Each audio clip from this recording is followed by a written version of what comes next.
Yeah, I would say the niche is super important, and also just your ability to execute and actually create content that people want to read and get it in front of people, and the typical marketing expertise. You can't just write good content and hope for the best. Hello and welcome to Brandtuned, the only podcast on branding that includes fundamentals like copyright, trademarks, and IP that are core to creating and owning a brand that's unique to you. I'm Shireen Smith, lawyer, brand strategist, and curious business owner, keen to discover the secrets of effective brand building. Today, my guest is Dominic Wells, the founder of Onfolio. He helps his clients to invest in websites, buying and building content websites. Welcome to the Brandtuned podcast, Dominic. Hello, how are you? Hey, I'm good, thanks. Thanks for having me. Great. I'm really intrigued what your business does. Can you tell us a bit more about it, how you came to do this work? Yeah, I originally just started out myself as what a lot of people refer to as an affiliate marketer. So I learned how to build content websites myself, how to get them to rank highly in Google through SEO, and then how to basically monetize those content sites. And I did that for a few years. And I also had a service business where we helped other people start sites from scratch. Um, and then as my audience grew, people were aware that I was also actively buying websites and investing in, like, there are marketplaces out there for people who want to sell profitable content websites, just like there are marketplaces to sell many different types of businesses. And I was actively buying some rather than just starting from scratch. And members of my audience expressed an interest in doing the same. And some of the conversations were along the lines of, well, I'll put up the money if you help me buy a business and then run it for me. And that gave me the idea to launch it as a service and then to launch it as a completely separate service under a new brand. Okay, so what is a content website and why would you want one? The easiest way to understand it is probably just to think of a blog. Mhm. But whereas nowadays, when you think of a blog, you really think of someone just kind of writing a diary online, whereas the way they've evolved into content websites, it's really a lot of the time they're quite niche and they focus on one particular topic. So, for example, there could be someone has a content site about fishing and they write reviews of different fishing equipment. Maybe they have some how-to guides. So some of them are essentially like online versions of magazines or like hobby blogs, things like that. Oh. But some of them can be very lucrative. If you imagine like weight loss ones or um, recipe websites, sports ones, and they can be monetized through people having display advertising on the website or through affiliate commissions, such as maybe going back to the fishing example, someone wants to know where to buy the best fishing equipment, and so you refer them to Amazon or some other equipment manufacturers, and then those places will give you a commission for any sales you drive. And Oh, then I you can see. also create your own info products. Like you could maybe create a video course or an ebook about how to be a better fisherman and sell that. Okay, I get it. So would it usually be ranking quite well on Google? Yeah. And that's part of the reason people buy existing ones rather than start from scratch, because the hardest part about a content website is getting it to rank highly in Google in the first place. And so Okay. if you just go out and buy one that's already ranking and it's already making money, then it's the hard part is done for you. Right. Roughly how much are people spending on these sites to buy one? Anything from a few $100s to millions. And Really? so, yeah, they're priced generally on a multiple of the profit. And so the market range varies, but it's generally 2.5 to 3.5 times yearly profit. So if there's a website that was making around $30,000 or pounds a month, then it would be valued at around a million. And then obviously, if there's a brand new one that's only making a little bit of money, the price will be a lot less. I see. That explains some of these books and articles I've come across about blogging being really profitable if you focus on a niche. So it's for people to develop their own content sites out of their interest. Do you teach people to do that? I used to do that. That was my previous business, which was called Human Proof Designs. Ah, And I taught people how to start from scratch. And we also, some of the services we did gave people a head start. So we would build like the kind of basic website for them on the topic of their choice, and then they would take it and run with it and add more content and so on. And that was where my audience came from, who said, well, we actually don't want to start from scratch. We want to buy existing ones, and we can see that there's marketplaces and there's websites for sale for $100,000 or even more, and we have the budget, but we have no idea how to tell which ones are good and which ones are bad, and how to run them profitably. And that's kind of where I came in, and I already had my experience with a previous service business, so it I just see. seemed like a no-brainer.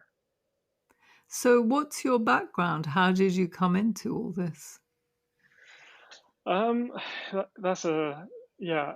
I studied film at university, and so not the most obvious path into this. And then when I graduated, I moved to Taiwan for a couple of years. That's what I thought at the time, just to teach English. So kind of the typical just graduated, don't want to get a real job yet, go abroad type thing. And after a couple of years, it was now 2008, and so the world was not doing great at that time, and similar to now, I guess. And so I decided, well, I already have a job. I'll stay in Taiwan and come back to the UK later. And while I was sort of staying there, I decided I actually wanted to stay longer, but I didn't want to teach English anymore. And basically, my option was to look online because I didn't speak fluent Mandarin, so I couldn't get a local job, and they don't pay that well in Taiwan anyway. So I was like, okay, I can use the internet and try and figure out how to make money. And so I stumbled across those books and blogs that you referenced earlier that teach you how to do it. And so I just started up some niche websites and sort of kept failing until I got a little bit of traction. And just this was in 2012 I first started, and so it's been over 8 years, and so it's definitely a kind of keep trying and keep failing until you succeed story. I guess it must have been a little bit easier back then. Everything's getting harder. Just getting attention is getting harder nowadays. And blogging, especially, podcasting gets a lot more visibility than blogging. Whereas before, blogs used to really capture people's attention in a way that they don't anymore. Have you found a decline in sort of interest in websites or not? uh, no, but I would agree with you that it's harder, Mhm. and that yeah, podcasting definitely is a growing medium, and video like YouTube, for example, is growing. But even though um, websites are, it's a lot harder to rank number one in Google now. Mhm. There's still proportionally more people using the internet every day. And people are becoming more and more attuned to, or accustomed to, just pulling out their phone and searching for something. And so there's always the two things kind of offset. And I would say, and actually, there's a lot more sort of knowledge being shared from people who have already pioneered things and then are passing down what they've learned. And so it is harder, but it's also easier because there's a lot more um, there's a lot more things that you can do and a lot more instruction that exists. Mm. So, provided you've got a good niche, then that seems to be what works, as long as there's interest in what you're putting out there. Yeah, I would say the niche is super important, and also just your ability to execute and actually create content that people want to read and get it in front of people, and like the typical marketing expertise. You Mm. can't just write good content and hope for the best, but also you can't be really good at marketing garbage content. And so A short break now to thank our sponsors, As Rights International, who provide trademark registration, copyright services, and more. Download a copy of its 7 Costly Mistakes with your business and brand and find out how to create an effective brand. Details are in the show notes. So when did you start your current business? I think it was about just coming up for 2 years ago. I think November 2018 was when I bought the domain name. Were there any challenges at the beginning, or did you naturally move into that through understanding that this was a good space to be in? Yeah, it was definitely one of the easiest businesses I've ever started because it was kind of born out of a demand of my existing audience. And so I actually had this idea in 2014, and I remember saying to my wife, I think it would be a good business, but I'm just some guy in Taiwan with no track record and no expertise and no social proof and all of those things.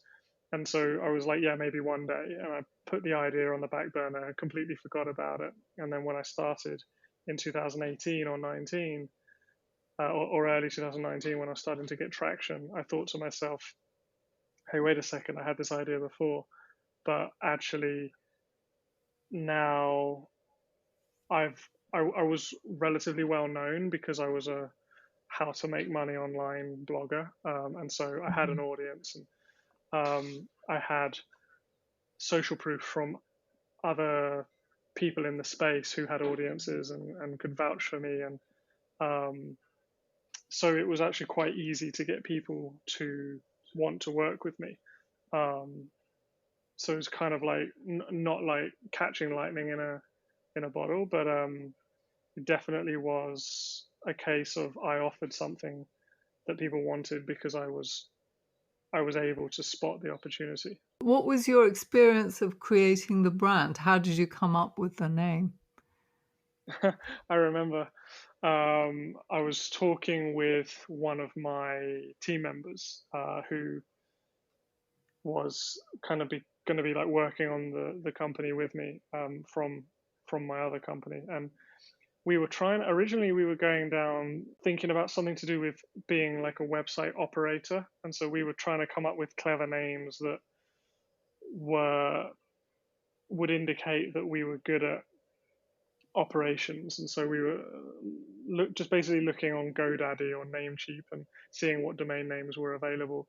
And so it was the things like trying like, oh, how about smoothoperator.com? Okay, that's gone. Okay, how about web operator? And then oh no, that's too boring. And then we kind of went down the path of, well, what about something to do with like web portfolio? And so I think we tried Webfolio, and that business already existed. And one of my friends and my team member said, "Well, how about Onfolio?" And I was like, "Okay, that kind of works." And the .com was taken, but I visited it, and there was no existing website there, and so it was just like um, being domain squatted.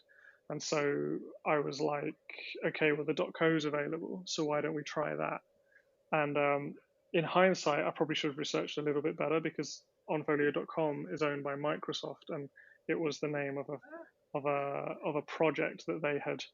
I think they started in 2000, and then they shut it down in 2007.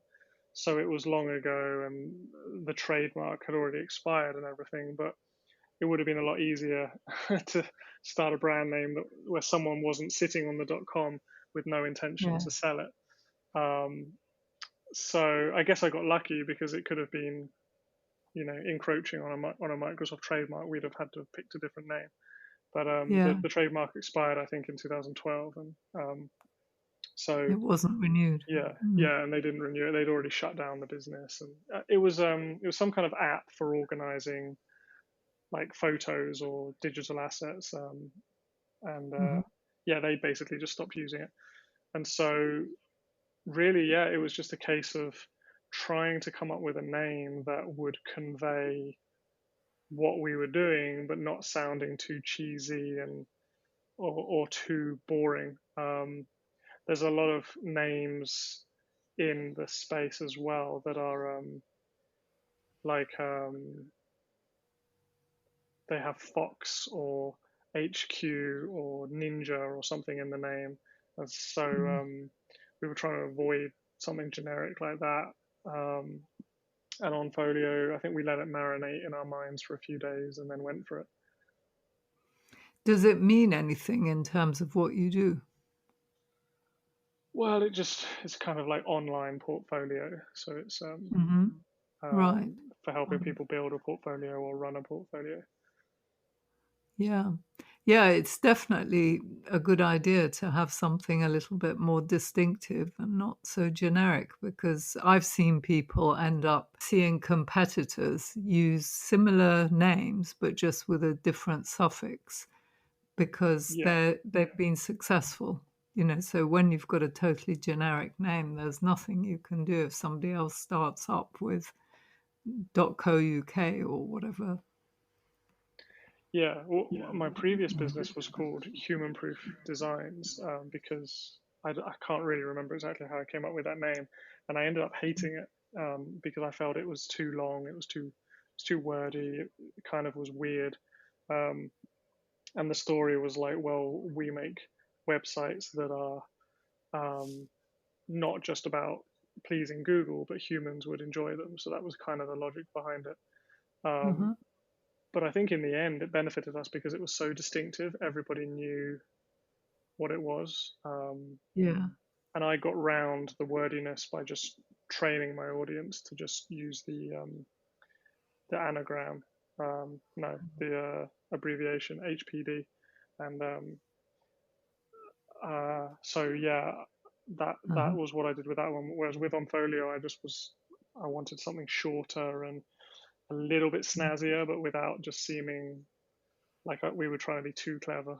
How about the meaning of the brand? Did you go down that route of trying to work out why you're doing this business and what your values are, or did you just sort of look at visual identity? How did you go about that? Yeah, we never really went down that path because I kind of launched it in a very MVP fashion, and it Mhm. was. I think I only made a sales page for our core service after about 12 months because I was just testing the demand, and I just had like a generic um, contact form on the page, which was, we're thinking about launching this service. If you're interested, let me know. And after about 9 or 10 months, I thought, hey, we're getting quite successful. Maybe I should build out the sales page. And then I thought, well, maybe I shouldn't, because maybe it's clearly working.